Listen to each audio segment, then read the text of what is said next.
आज मी बनवत आहे फणसांच्या बियांची भाजी। पाहूया साहित्य कृती। तर फणसाच्या बिया शिजवून घेतल्या आहेत, वाटण घेतलेलं आहे, कांदा खोबरं कोथिंबीर वगैरे जे नॉर्मल आपण, आणि हे मसाले। पाहूया साहित्य कृती पाहू। तेल गरम करायला ठेवलेलं आहे, यामध्ये फोडणी देते।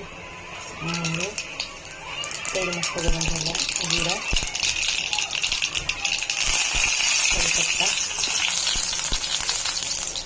आपण घालून झाकण ठेवते, कधी चिकन खराब होऊ नये। याला तुळशी पीठ आहे, अर्धा छोटा चम्मच जी हळद घेतलेली आहे, 1 लाल चम्मच लाल तिखट, गरम मसाला, धने जिरे पावडर,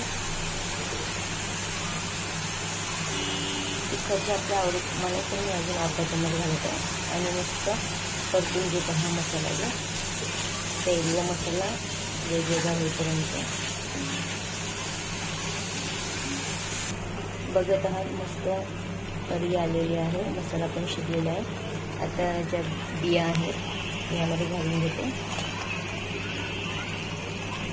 एकजीव करून चवीनुसार मीठ घालून 1 ते 2 उकळी काढून घेते, कारण की ह्या बिया मी नॉर्मल मीठ घालून शिजवून घेतलेले आहे।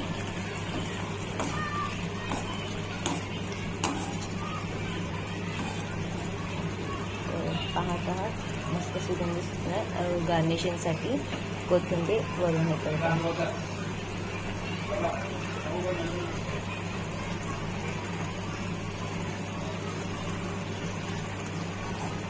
2 ते 3 मिनिटांमध्ये रेडी टू ईट भाजी। नक्की करून पहा आणि कमेंट्स बॉक्समध्ये कमेंट्स करा।